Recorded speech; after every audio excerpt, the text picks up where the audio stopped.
오늘은 종려주일입니다. 종려주일. 왜 오늘을 종려주일이라고 부를까요? 왜 오늘을 종려주일이라고 부를까요? 종려주일이라고 써있으니까 종려주일이지, 부활절이라고 써있으니까 부활절이지, 이렇게 생각하시는 분들이 있겠지만은, 네. 왜 오늘 종려주일이라고 부르냐면, 오늘이 역사의 특정 사실들과 관련이 되어 있기 때문에 종려주일이라고 부릅니다. 그래서 복음은 그냥 일반적인 메시지도 아니고 철학도 아니고 여러 가르침들 중에 한 가지도 아니고, 복음의 메시지는 전적으로 사실에 근거하고 있다는 것이죠. 종려주일이라는 사실, 나사렛 예수라는 분이 나귀 새끼를 타셨고 그분을 둘러선 많은 사람들이 호산나라고 외쳤다는 사실에 근거하여 오늘을 종려주일이라고 부르고 있고요. 또 성금요일에 재판받으시고 채찍질 당하시고 또 십자가에서 죽으시고 그리고 무덤에 들어가셨다가 부활하신 그 사실에 근거하여 부활주일이라고 우리가 또 부르고 있는 겁니다. 이것들은 역사적인 사실이고 그 역사적인 사실들 속에서 교회가 탄생하는 것이라는 거예요.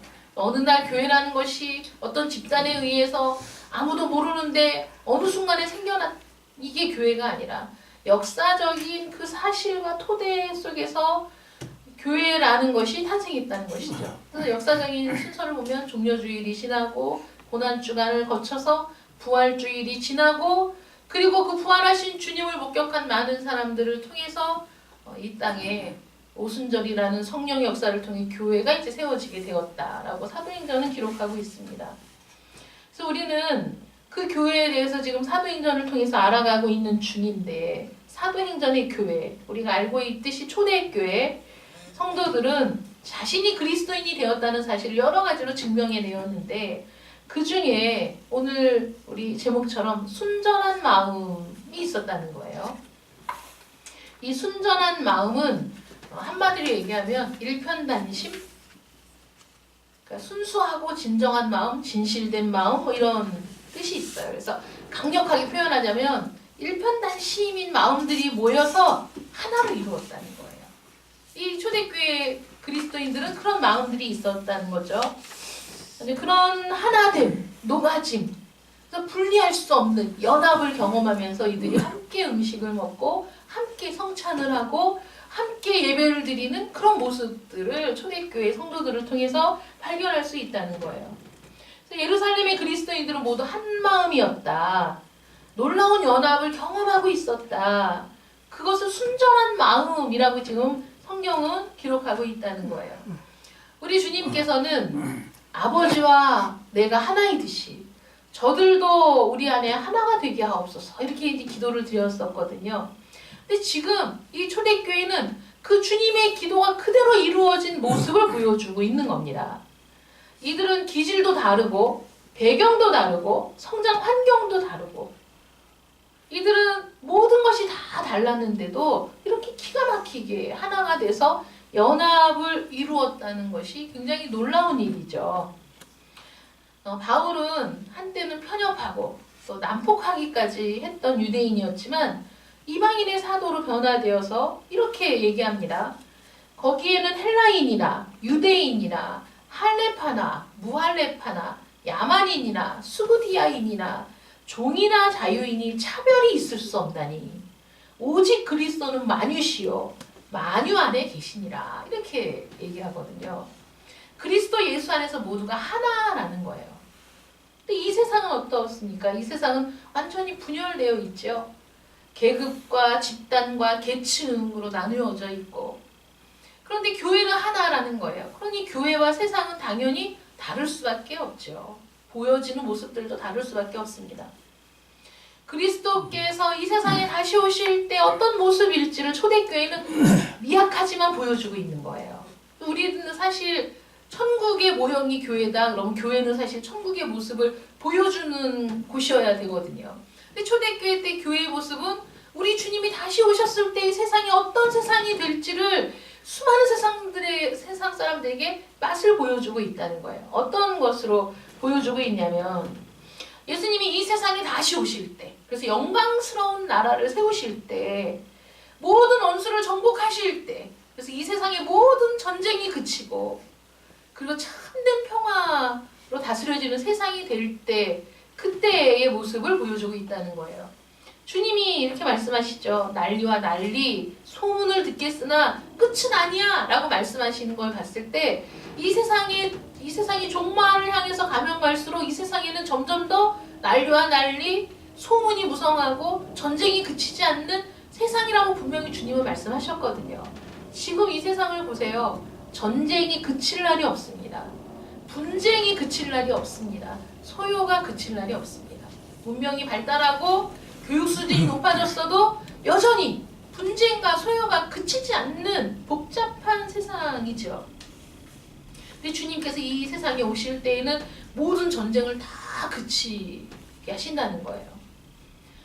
땅끝에서 땅끝까지 다스리실 때 이 우주 만물에는 평강이 강같이 흐르고 공의가 바다같이 흐르는 그런 세상이 될 것이다.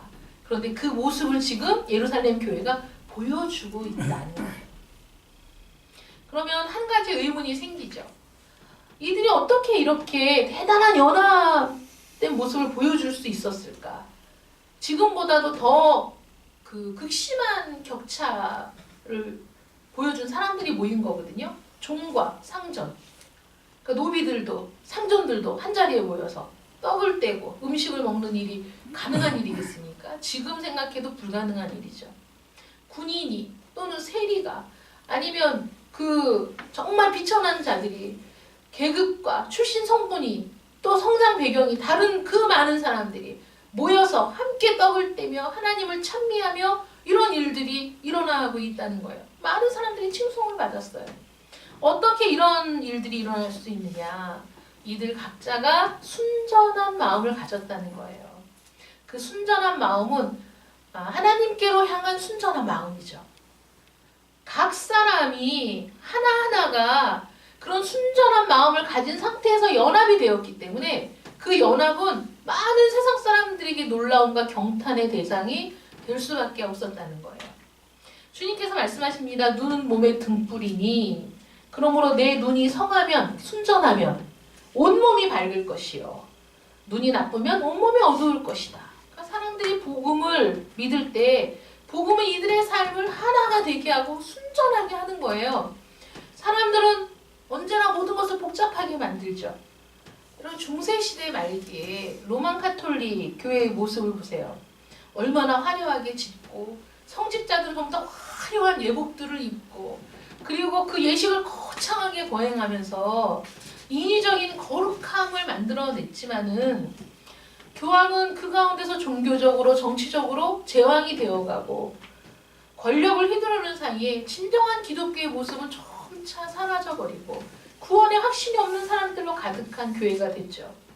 그 가운데 자신들의 필요를 충족하기 위해서 스스로의 공로로 무엇인가를 이루고자 하는 인간의 탐욕을 건드려서 면죄부를 다 판매하는 정말 최악의 상황까지 가게 되었습니다. 그때 종교개혁이 일어났어요. 그 종교개혁의 기치가 뭡니까? 성경으로 돌아가자, 신약의 교회의 모습, 초대교회의 모습으로 돌아가자 이거죠. 그래서 끊임없이 개혁을 하면서 신약교회의 모습으로 돌아가기 위해 애를 썼는데 그렇게 했을 때 기독교는 모든 치장을 벗어버리고 모든 그 거짓된 의식들을 다 제거해버리고 정말 단순하게 정말 하나님과의 연합을 이루는 그런 열정이 넘치는 모습으로 이제 다시 돌아가게 되었다는 거예요. 청교도들은 신약 성경으로 돌아가는데 방해가 되는 것이라면 어떤 것이든지 버리기를 주저하지 않았어요. 그래서 기독교를 정결하게 하고 순전하게 한 청교도라고 인정을 받게 된 것이죠. 복음은 언제든지 복잡한 모든 것을 제거해버립니다. 하나님의 방법은 순전한 마음이고 순전한 눈이에요. 복잡한 건 인간의 방법입니다. 단순함은 언제나 참된 복음의 특징이라고 할 수 있어요. 개개인의 경우를 보세요, 여러분. 여러분 한 사람 한 사람의 경우를 보십시오. 불신자의 삶은 복잡합니다. 죄는 항상 복잡함을 초래해요. 우리가 죄라고 얘기할 때 다루지 않을 수 없는 두 사람이 있어요. 아담과 하와죠. 아담과 하와는 타락해서 하나님을 거역하기 전에는 참 기쁘고 단순한 삶을 살았어요. 그들에게 그 에덴 동산 동산은 그들에게 낙원이었고 그 에덴 동산에서 하나님과 교제할 때는 어떤 것도 마음에 거리끼는 것이 없고 언제든지 하나님의 부르심에 응답하고 나갈 수 있고 그런 삶이었어요. 근데 이들이 하나님의 말씀을 거역하고 죄를 지었을 때 어떤 일이 일어났습니까? 이들이 각각 한 남자와 한 여자가 하나님과 온전한 관계를 맺고 그 안에서 기쁨을 누릴 때에는 복잡한 조직도 필요 없고 문제를 해결할 센터도 필요 없어요. 그들은 하나님 안에서 충분히 모든 것을 공급받고 즐겁고 행복한 삶을 살 수 있었거든요. 이들이 딱 죄를 지은 순간에 이들은 하나님을 피해야 됐고 숨어야 됐고 하나님이 두려워졌고 무서워졌고 그래서 자기들을 위한 무슨 기구가 필요하고 보호가 필요하게 되었다는 거예요. 그 에덴 동산은 더 이상 낙원이 아니었죠. 하나님을 피해서 숨어야만 했습니다. 복잡함이 찾아온 거예요. 이들은 자신들의 죄 때문에 에덴 동산에서 쫓겨났고 양식을 구하기 위해서는 땀을 흘리며 힘들게 일해야만 했습니다. 어떤 일이 일어났습니까? 그 뒤에 가인은 더 큰 죄를 지었고 동생을 죽이고 그리고 이제 멀리 가서 도시를 건설했다는 거예요. 도시를 건설하기 시작했는데 이것은 복잡하기 이를 데 없는 문명의 시작이 된 것이죠. 죄는 삶을 복잡하고 어렵게 하는 거예요. 왜냐하면 우리 삶을 쪼개고 나누기 때문입니다. 우리가 얘기할 때 야 남자들이 많은 아내, 뭐 이슬람 같은 경우에는 법적으로 4명의 아내를 둘 수 있다고 하잖아요. 얼마나 좋을까? 여러분 좋을 거 한 개도 없어요. 마음이 나누이면 삶이 더 복잡해지는 거예요. 그렇지 않습니까? 한 아내를 사랑하고 한 남편을 사랑하는 가정은 단순하지만 행복하고 문제가 없어요. 그런데 누군가가 외도를 하기 시작하면 문제가 복잡해지고 그 가정은 복잡해지고 문제가 끊임없이 일어나고 모든 가족 구성원들이 마음이 나뉘어지고 그러면서 더 큰 문제가 발생하게 되는 것이죠. 죄는 삶을 이렇게 복잡하고 어렵게 만든다는 거예요. 그래서 죄를 갖고 있는 모든 사람들에게는 더 이상 연합의 원리가 없어요. 연합할 수가 없습니다. 여러분 이 세상에서 문제를 해결하는 방법이 무엇입니까? 미투 운동이 막 일어나고 있어. 그러면 그 문제를 위해서 위원회가 조직돼야 되고 뭔가 하부 조직이 생겨야 되고 또 그렇다고 해서 그 문제를 완전히 해결할 수 있는 것도 아니고 또 여기에 무슨 문제가 있어? 그럼 거기 그걸 위해서 또 무슨 기구를 만들어야 되고 조직을 만들어야 우리는 문제를 해결하기 위해 조직을 만들지만 그 문제를 해결하기 위해 생겨난 문제를 만들기 위해서 또 조직을 만들고 수없이 많은 조직들이 생기고 기구가 생겨도 문명이 발달하고 과학이 발달하고 세상의 모든 사람들의 수준이 고등교육 이상을 받는 세상이 되었어도 여러분 문제는 결코 줄어들지 않는다는 거예요. 끊임없이 문제는 계속해서 생겨나는 것이죠. 그래서 볼 때 인간은 이 땅에서 가장 모순된 피조물입니다. 이렇게 얘기하면 이해가 안 되시지만 여러분 생각해 보세요. 인간들이 성취하는 것을 보면 너무 똑똑한 거예요. 제가 신문을 봤는데 어떤 그분 이름을 또 제가 기억이 안 나네. 산책을 하는데 로봇 개를 데리고 산책하는 그게 기사가 나왔어요. 얼마나 똑똑해요, 사람들이. 인공지능을 막 만들어내고 그런 세상이 이룬 어떤 업적들을 보면 굉장히 대단하죠. 매우 똑똑해 보이지만 한편으로 그들의 삶을 들여다보면 그렇게 또 어리석을 수가 없어요.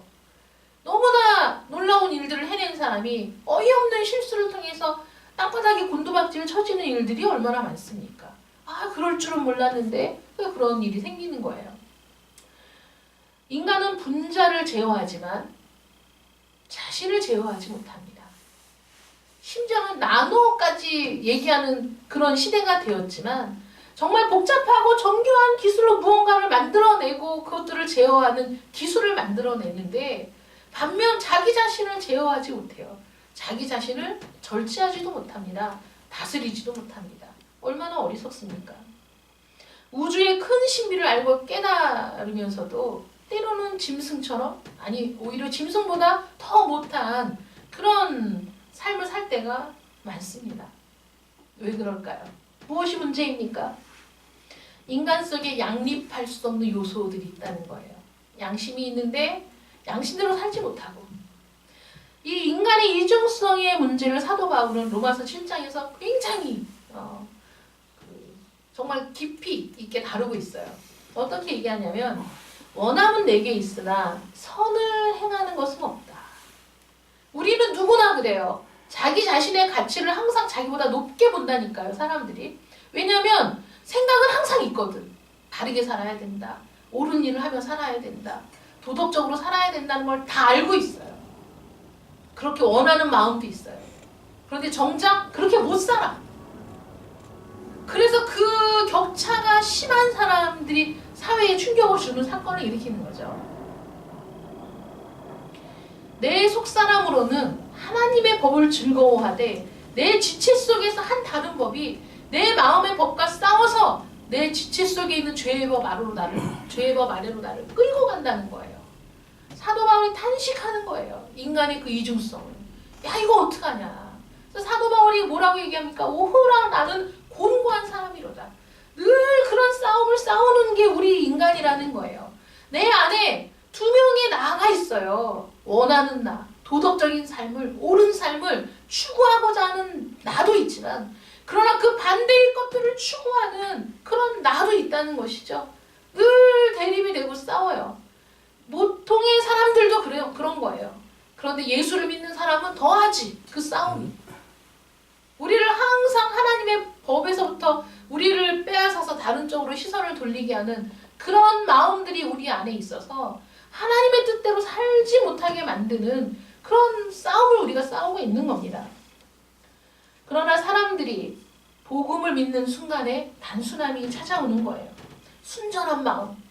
그래서 삶의 질서가 생겨납니다. 하나의 원칙이 찾아오게 되죠.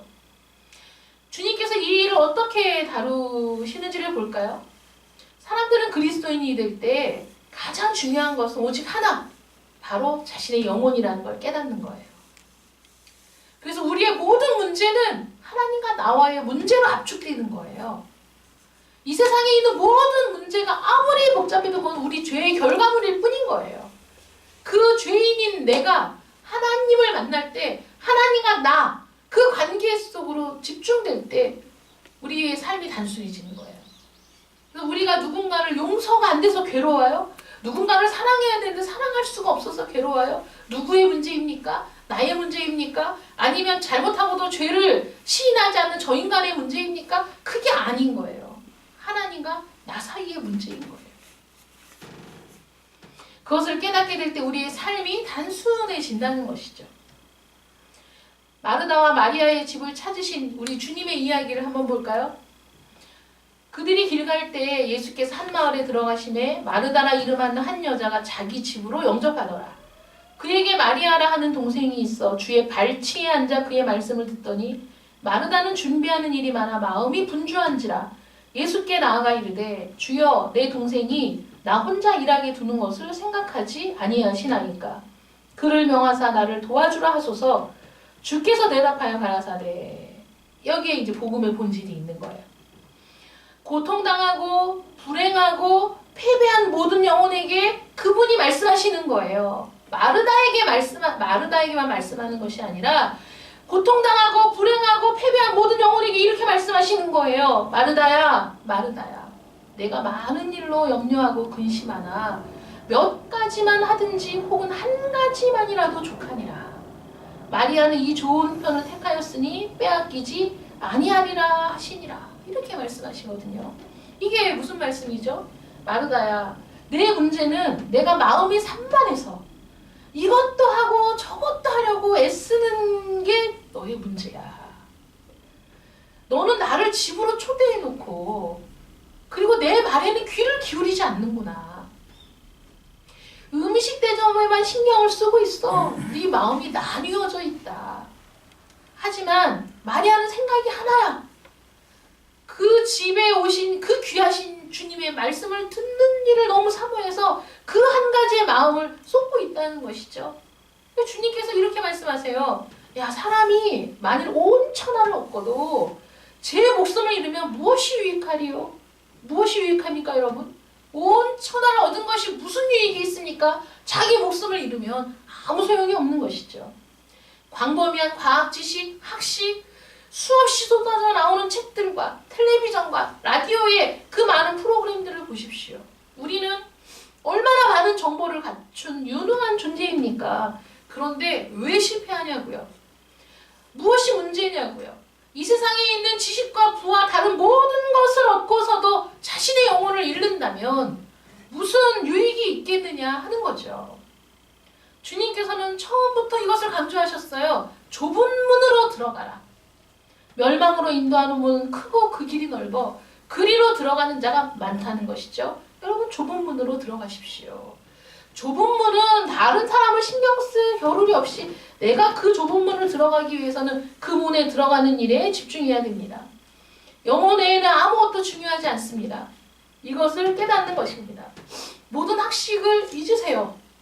역사가 시작된 이래로 쌓인 지식들이 여러분들을 도와주지 못합니다. 음악에 대한 지식, 미술에 대한 지식, 그 많은 부분들에 있어서 수많은 지식으로 여러분들이 대단할 수 있겠지만은 여러분들의 영혼은 지금 어떤 상태냐 하는 거예요. 여러분들의 영혼은 지금 어디에 있냐 이거예요. 예루살렘의 성도들은 베드로의 설교를 듣고 중요한 것이 오직 하나뿐임을 깨닫게 됐어요.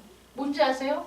사람이 임종을 맞을 때 하나님과 나 둘 사이의 관계 외에는 아무것도 중요하지 않다는 것을 깨닫게 된 겁니다. 뭐가 중요합니까 여러분? 죽음을 앞두고 있는 사람이 하나님과 나 사이에 하나님이 물으시는 거죠. 너는 나와 무슨 관계가 있느냐? 아무 관계가 없는데요. 그 결말은 뻔한 거죠. 바로 이런 방법으로 주님께서는 우리 모든 것을 단순화하시고 순전한 마음이 생기게 하는 거예요. 그 문제에 집중하게 되면 다른 문제들은 문제가 아닌 거죠. 세상은 우리를 만족시킬 수 없습니다. 왜 그런지 아세요, 여러분? 하나님께서는 우리 인간을 영원을 사모하는 존재로 만드셨기 때문입니다. 얼마나 놀라워요, 여러분. 우린 동물이 아니죠. 우린 정말 대단한 존재예요. 너무나 크고 위대한 존재로 하나님이 만드신 거예요. 그래서 이 세상의 것들 갖고는 만족할 수 없어요. 그러니 하나님을 만나지 못한 사람들은 이 세상의 수많은 것들을 가지고 만족할 수 없기 때문에 더 복잡하고 복잡한 일들을 만들면서 어리석은 삶을 사는 것이죠. 어떤 사람들은 좋은 집을 갖게 되면 행복할 것이라고 얘기하지만 그거는 우리가 어떤 존재인지를 몰라서 하는 말인 거예요.